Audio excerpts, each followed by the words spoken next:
அந்த over come பண்ண தெரியாதவங்க தான் இதில் மாட்டிக்கிறாங்க.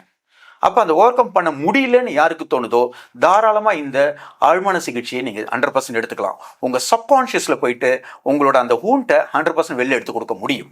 சப்கான்ஷியஸ் மாதிரினா எப்படி சொல்றீங்க? வந்துட்டு யோகா மாதிரியா இல்லை மெடிடேஷன் அந்த மாதிரி வழி சொல்றீங்களா? சப்கான்ஷியஸ் தெரப்பின்றது வந்து சப்கான்ஷியஸ் தெரப்பி அப்படின்றத பார்த்தீங்கன்னாக்கா உண்மையிலே அந்த காலத்துலலாம் பார்த்தீங்கன்னா நிறைய டைம் இருந்தது இந்த யோகம் பண்ணுறதுக்கும் தியானம் பண்ணுறதுக்கும் இதெல்லாம் ப்ரேயருக்கெல்லாம் நம்மளுக்கு டைம் இருந்தது. ஆனால் இன்னி காலகட்டங்களில் காலையில் எழுந்தோம் ஓடினோமா இந்த மாதத்தில் இருக்கிற கமிட்மெண்ட்ஸு லைஃப் சர்க்கிள் இருக்கிறதுனால இது நிறைய மிஸ் பண்ணிட்டோம்.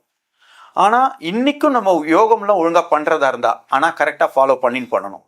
அதுக்கு ஒரு டீச்சர் 100% தேவை. எதையும் வந்துட்டு நான் இங்கே டிவியில் பார்த்தேன் கற்றுண்டேன் அது இல்லை, உண்மையிலே அது கிடையாது. இங்கே நிறைய பேர் யோகம் சொல்லி கொடுக்குறாங்க, தியானம் சொல்லி கொடுக்குறாங்க. 3 days course, 4 days course, 1 day course எல்லாம் பண்ணுறாங்க. அங்கே இருக்கிற வரைக்கும் சந்தோஷமாக இருப்பாங்க, ஹாப்பியாக இருக்கும், உண்மையிலே நல்லா இருக்கும். அதில் எந்த ஒரு மாற்று கருத்தும் கிடையாது. ஏன்னா அவங்கள அங்கே அந்த டீச்சரோட ஹெல்ப்போட நல்லா அழகாக போயிடுறாங்க. வீட்டுக்கு வந்த உடனே ஆனால் அதை ப்ராக்டிஸ் பண்ணுறது இல்லை. அப்படியே ப்ராக்டிஸ் பண்ணாலும் அவங்க வீட்டுக்கு வந்தாச்சு.